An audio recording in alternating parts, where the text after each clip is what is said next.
Hello and welcome back to another video. This one is the third installment of the slang video. The first two seemed fairly popular and I thought let's try to make this one even more popular, and I will bring in a little eye candy. And eye candy is the first piece of slang we'll do today. And that's basically, candy is sweet. It's not going to give you a whole lot of nutrition, but it's fun to eat. Eye candy is similar. Although my wife is not eye candy, she actually has something to offer. But often eye candy is just a person that's good to look at, but they don't really offer a whole lot.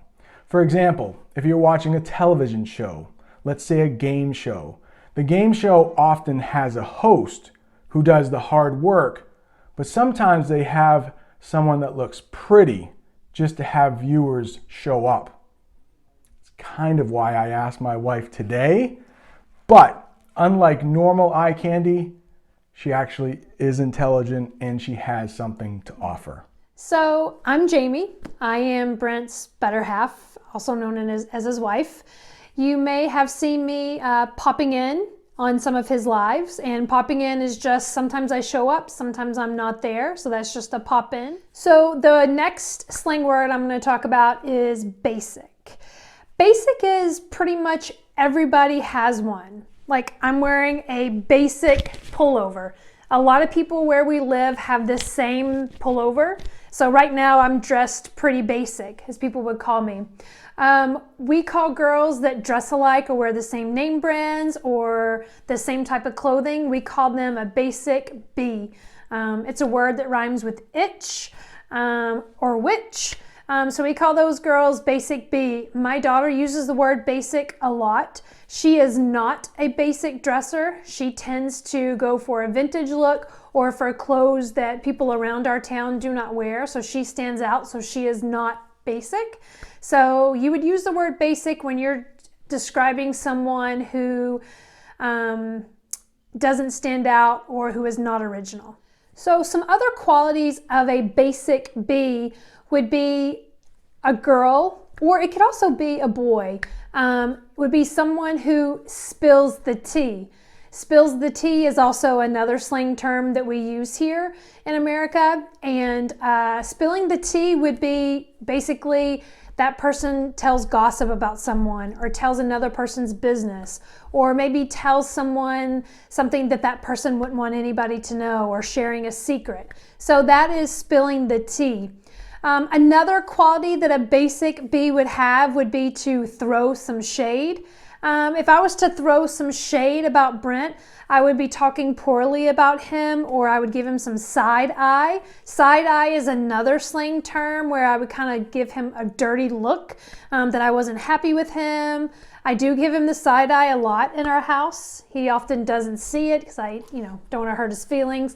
But side eye or throwing some shade would be to talk bad about someone so that they hear it. When you throw shade, you want that person to hear it. You want them to know that you are talking about them. So to review, some qualities of a basic B would be to spill the tea or to share some gossip, to give some side eye when you're not happy with someone, or to throw some shade when you want to give them a comment that you're not happy with them.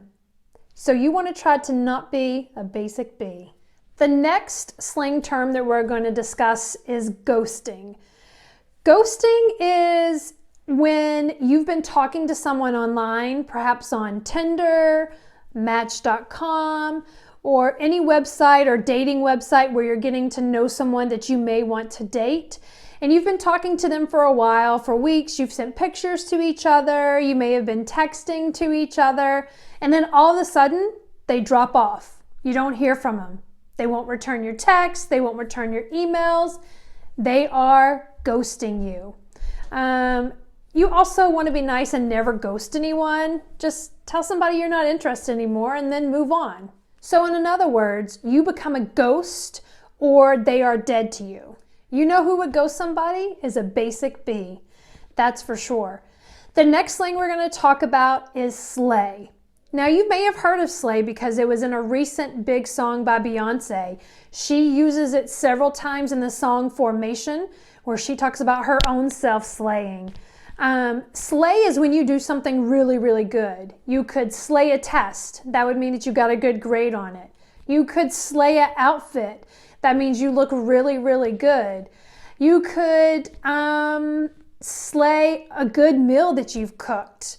I've been doing that a lot recently because we've been home together so much. I've been trying a lot of new recipes, and last night I slayed dinner. It was really, really good. So slay is just something you would use when you've done something really, really well, or you could use it when somebody else has done something really well. But be careful, because slay literally means to kill. So be careful how you use this. But if you are slaying something in a good way, it is also like you're killing it. Like Jamie slayed a meal last night, and I slayed it by eating it. All right, the next term you might hear in the United States is OG. OG. Now, it's an acronym, and the O stands for original, and the G stands for gangster. A couple days ago, gangster, or gangsta, sometimes we leave off the R, came up in the chat. Normally, it's a bad thing. Someone who commits crimes. But when you say the OG, it's a really good thing. It's like those people have been around longer than most. They are the first ones to do this.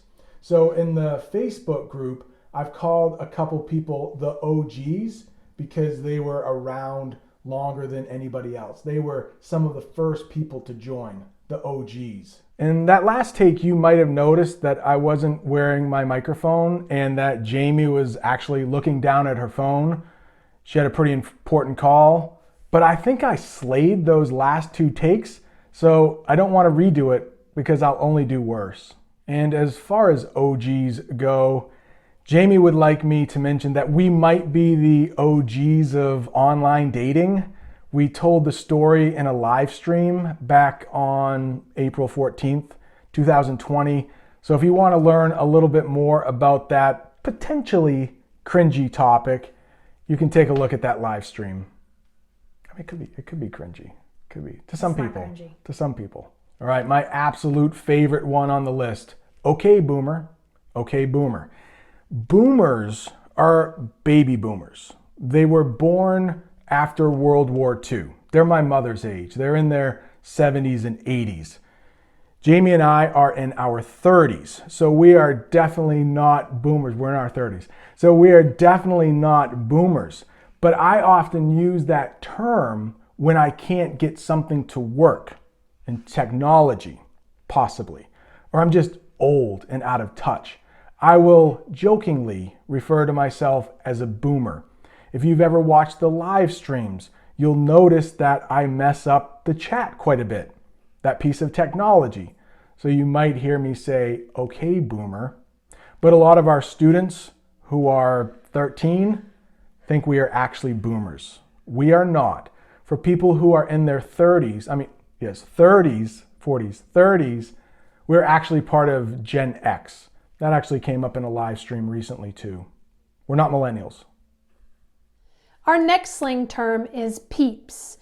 Peeps comes from the word my people, or around here it's really big around Easter time because it's a favorite candy that we like to put in Easter baskets or just buy to have in the house. And they look like this.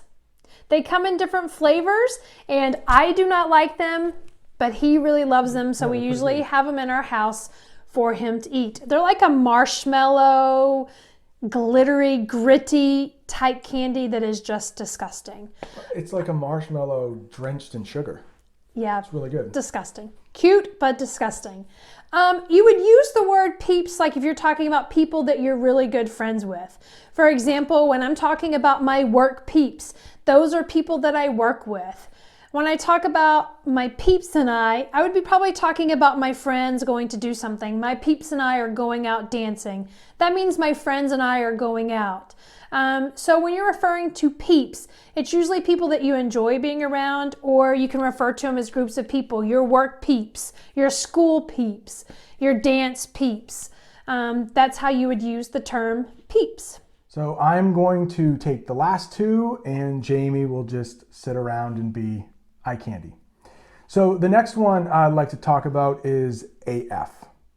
And AF stands for as, and a word that I don't want to say just in case there are young children in the room, but it's pretty much the worst word you can say in English, or the second worst. There is one that starts with a C that's worse, but so it's the second worst word and it rhymes with duck.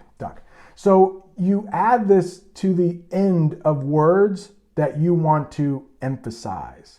So we've talked about hangry before. You're angry, but only because you're hungry. So you might say, oh man, I am hangry AF. I'm hangry AF. Or if you know this certain basic B, you could say, oh, she's basic AF. Basic AF.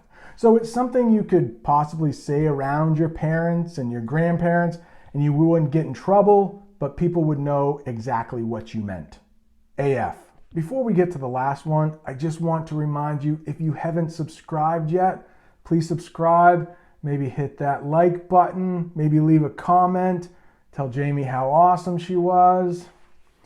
The last one, straight up. Straight up.